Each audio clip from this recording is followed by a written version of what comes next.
Big boss Malayalam season 7 അങ്ങനെ ലൈവിൽ ഇപ്പോൾ പുകഞ്ഞ കൊള്ളി പുറത്ത് എന്ന് പറയുന്ന ആ ഒരു ടാസ്കിലേക്കുള്ള 4 കണ്ടസ്റ്റൻസിനെ സെലക്ട് ചെയ്തിട്ടുണ്ട്. 10 വോട്ടുകളുമായിട്ട് ഷാനവാസ് ഷാനു, 9 വോട്ടുകളുമായിട്ട് ഷൈത്യ സന്തോഷാണ് വന്നിരിക്കുന്നത്. 8 വോട്ടുകൾ നേടിക്കൊണ്ടാണ് നമ്മുടെ ഷിസൈൽ ഈ ഒരു ടാസ്കിലേക്ക് സെലക്ട് ചെയ്യപ്പെട്ടിരിക്കുന്നത്. അടുത്തതായിട്ട് നമ്മുടെ RJ ബിൻസിയും 6 വോട്ടുകൾ നേടിക്കൊണ്ട് 4ാം സ്ഥാനത്തും ഈ ഒരു ടാസ്കിലേക്ക് സെലക്ട് ആയിട്ടുണ്ട്. ഈ പറയുന്ന 4 പേർക്കുള്ള ടാസ്ക് എന്ന് പറയുന്നത് ഈ പറയുന്ന വീക്കെൻഡ് എപ്പിസോഡിൽ ലാലേട്ടൻ എത്തുന്ന എപ്പിസോഡിന് തൊട്ട് മുമ്പ് വരെയും ഉറങ്ങാതെ കാത്തിരിക്കണം. കാരണം മറ്റൊന്നുമല്ല, ഈ പറയുന്ന 4 കണ്ടസ്റ്റൻസ് നമ്മൾ ഇതിന് മുമ്പിട്ട വീഡിയോയിൽ പറഞ്ഞതുപോലെ തന്നെ ഈ പറയുന്ന കണ്ടസ്റ്റൻസ് എല്ലാവരും ഗാർഡൻ ഏരിയയിലായിരിക്കും താമസിക്കാൻ പോകുന്നത്. 4 പേർ കൂടി കിടന്നുറങ്ങാൻ ഒരേ ഒരു കട്ടിലേ ഉണ്ടാവുള്ളൂ.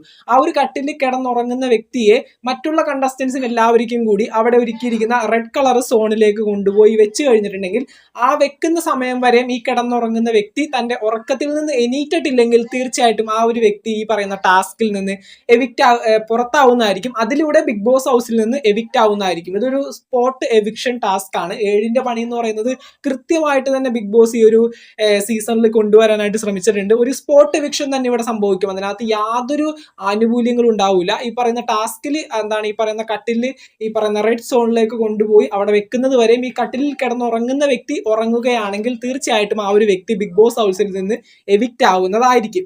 അതേസമയം ഈ പറയുന്ന കട്ടിൽ ഉയർത്തിയെടുത്തിട്ട് മറ്റുള്ള കണ്ടസ്റ്റൻസ് പോകുന്ന സമയത്ത് ആ ഒരു സമയത്തിനുള്ളിൽ കിടന്നുറങ്ങുന്ന വ്യക്തി എണീറ്റിട്ടുണ്ടെങ്കിൽ അദ്ദേഹത്തിന് പുറത്താവേണ്ട ആവശ്യകതയില്ല.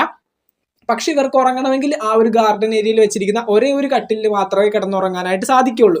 അപ്പൊ തീർച്ചയായിട്ടും 4 കണ്ടസ്റ്റൻസ് സെലക്ട് ആയിട്ടുണ്ട്. ഇവർ ഇന്ന് ഒരാൾ എപ്പോൾ വേണമെങ്കിലും ബിഗ് ബോസ് ഹൗസിൽ നിന്ന് എവിക്റ്റ് ആയി പുറത്തേക്ക് പോകാനുള്ള സാധ്യതയുണ്ട്. ചിലപ്പോൾ 1-2 പേര് പുറത്തു പോയാലും മതി. അപ്പൊ എന്തൊക്കെയാണെങ്കിലും ബിഗ് ബോസ് 2, 3, 4 ഒക്കെ കൽപ്പിച്ച് നല്ല കൃത്യമായിട്ടാണ് ഓരോ ടാസ്കുകളും കൊണ്ടുവരുന്നത്. 7ന്റെ പണി എന്ന് പറഞ്ഞാൽ 7ന്റെ പണി തന്നെയാണ്.